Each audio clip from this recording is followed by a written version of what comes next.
Hi, and welcome back to the Review Tuesday. My name is Ruben, and this is my review for Vox Machina Season 2, an Amazon original animated adult series. I've been very excited to talk about this. I've seen all 12 episodes of the second season, non-spoiler review. Is the second season as good as the first? Is it worth your time? Let's jump in and find out. This time around, our trusty band of anti-hero heroes, kind of going to be heroes, the Vox Machina, are up against some big badass dragons.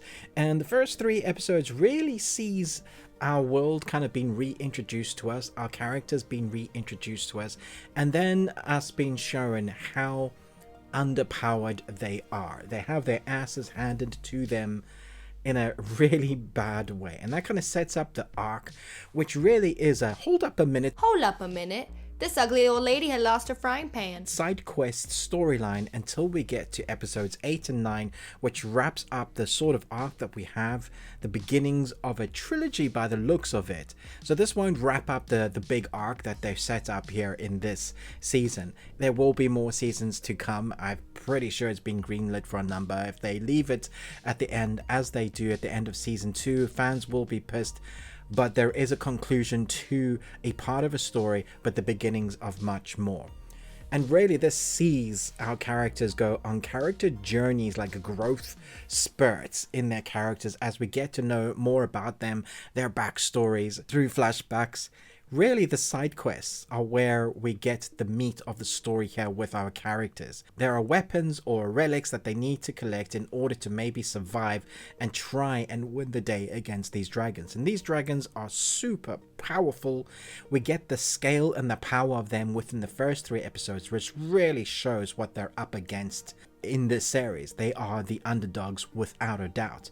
So once that is all established, we then see our characters, Scalen, Calith, Vax, Silas, Pike, Percy, the whole group, they're learning more about themselves. But for me, the character that stole this series is without a doubt Grog. His character growth, the journey that he goes on for me was the most interesting, the one I loved most.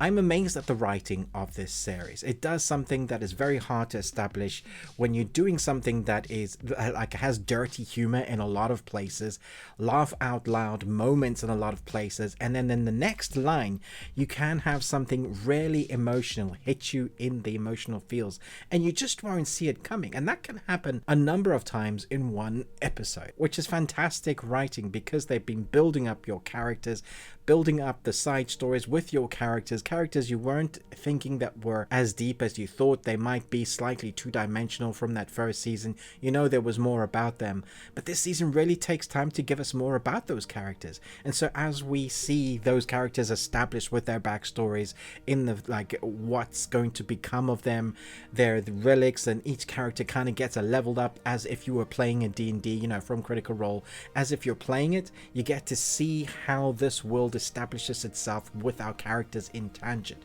and the journeys that they go on are as exciting, the story is as exciting as the places they see and the creatures they fight. That's where the animation comes into play brilliantly, because the action sequences, as you've seen from the first season, are brilliant. They don't hold back on the language in tangent with the action and the gore and the violence. All of that is great, and the same can be said in season 2, and they've upped the scale. You get to see the violence, you get to see the action when they're fighting the dragon, you get to see all of that, your heart is in your chest, and then you're laughing out loud.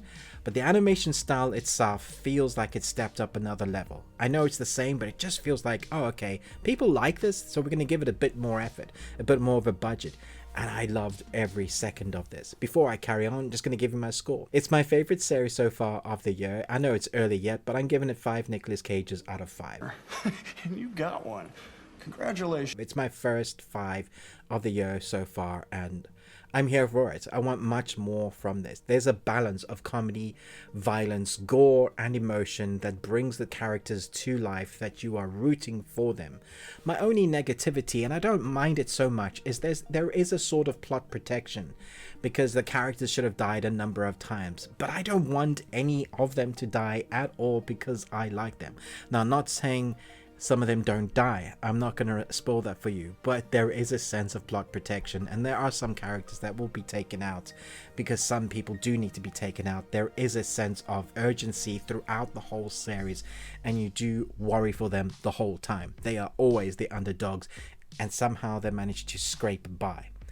But man, is it an enjoyable ride.